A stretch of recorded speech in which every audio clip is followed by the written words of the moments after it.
Share बाजार की मूल अवधारणा।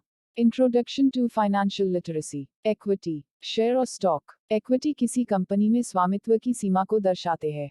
एक इक्विटी, जिसे आमतौर पर साधारण शेयर के रूप में जाना जाता है, एक आंशिक स्वामित्व है जहां प्रत्येक सदस्य एक आंशिक मालिक होता है। किसी भी संगठन में इस प्रकार के शेयरधारकों के पास वोट देने और कंपनी के प्रबंधन को चुनने का अधिकार होता है। इक्विटी पूंजी पर लाभांश डिविडेंड की कोई निश्चित दर नहीं है। वरीयता शेयर, प्रेफरेंस शेयर्स। प्रेफरेंस शेयरधारकों को सामान्य शेयरधारक की तुलना में ज्यादा लाभ मिलते हैं। इन्हें इक्विटी शेयर धारकों से पहले डिविडेंड प्राप्त होता है। अगर डिविडेंड घोषित किया गया है तो वरीयता शेयरधारकों को डिविडेंड सबसे पहले मिलेगा। वरीयता शेयरधारकों को कंपनी के मालिक के रूप में भी माना जाता है, लेकिन इन्हें इक्विटी शेयर धारकों के विपरीत किसी भी प्रकार का मतदान अधिकार नहीं होता।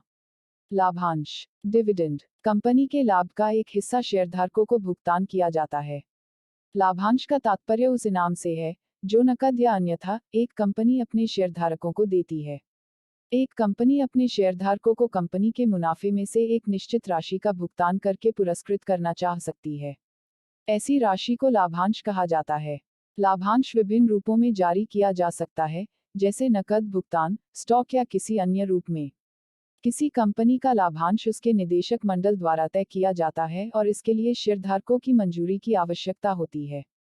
लाभांश के प्रकार। Types of dividends. नकद, यह भुगतान का सबसे विशिष्ट रूप है और इसमें निगम से उसके शेयरधारकों को नकद का सीधा हस्तांतरण शामिल है। भुगतान आमतौर पर इलेक्ट्रॉनिक रूप से किया जाता है, लेकिन चेक या नकद के माध्यम से भी किया जा सकता है। स्टॉक, नए शेयर जारी करने के माध्यम से शेयरधारकों को स्टॉक लाभांश का भुगतान किया जाता है। अन्य, किसी कंपनी के पास निकट भविष्य में लाभांश जारी करने के लिए पर्याप्त धनराशि नहीं हो सकती है तो वह बहुत कम लाभांश प्रदान करती है।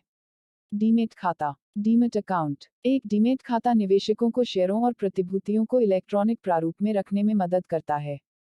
डीमेट, डिमटेरियलाइजेशन का संक्षिप्त रूप है, जो वह प्रक्रिया है जिसके द्वारा किसी निवेशक के भौतिक प्रमाणपत्रों को इलेक्ट्रॉनिक रूप में परिवर्तित किया जाता है।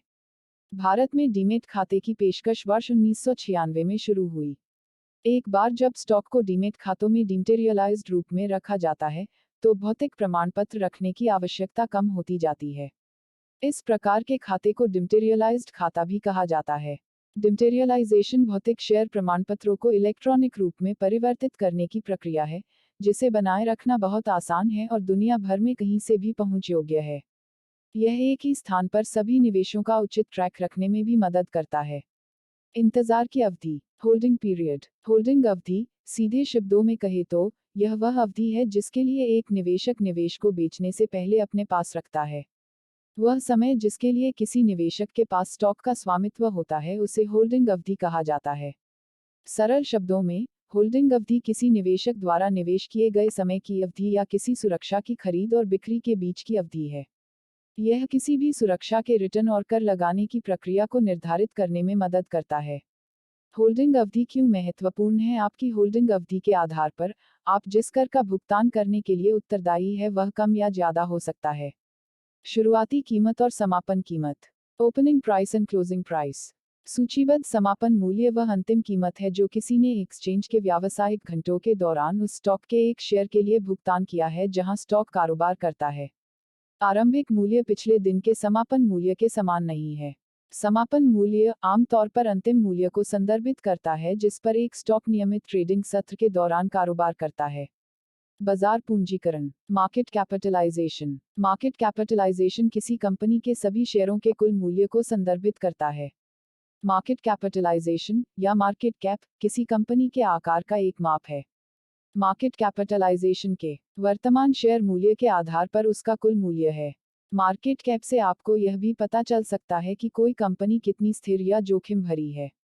मार्केट कैपिटलाइजेशन महत्वपूर्ण है क्योंकि यह संभावित निवेशकों को कंपनियों और आकार के सही मूल्य को समझने की अनुमति देता है। यह निवेशकों को किसी कंपनी के स्टॉक के भविष्य के प्रदर्शन की भविष्यवाणी करने में मदद करता है क्योंकि यह दर्शाता है कि बाजार स्टॉक के लिए कितना भुगतान करने को तैयार है।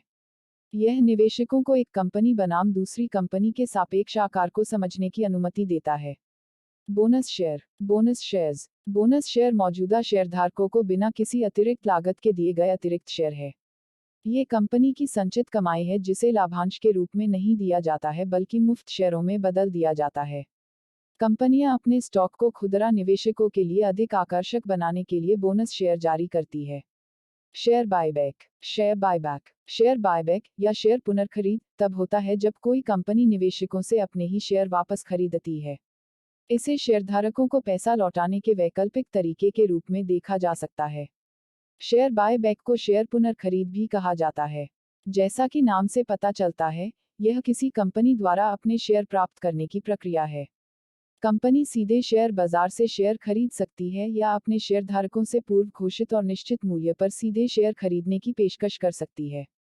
शेयर विभाजन। स्टॉक स्प्लिट के तहत कंपनी अपने शेयरों को विभाजित करती है। आमतौर पर किसी कंपनी के शेयर जब बहुत महंगे हो जाते हैं, तब छोटे निवेशक उन शेयरों में निवेश नहीं कर पाते हैं। ऐसे में कंपनी अपने शेयरों की ओर छोटे निवेशकों को आकर्षित करने और बाजार में मांग बढ़ाने के लिए स्टॉक स्प्लिट का भी सहारा लेती है। प्रस्तुति समापन। आपका धन्यवाद। Disclaimer. This notes has been made after a lot of research, yet the accuracy of the answers may vary. The author assumes no responsibility or liability for any errors or omissions in the content of this notes.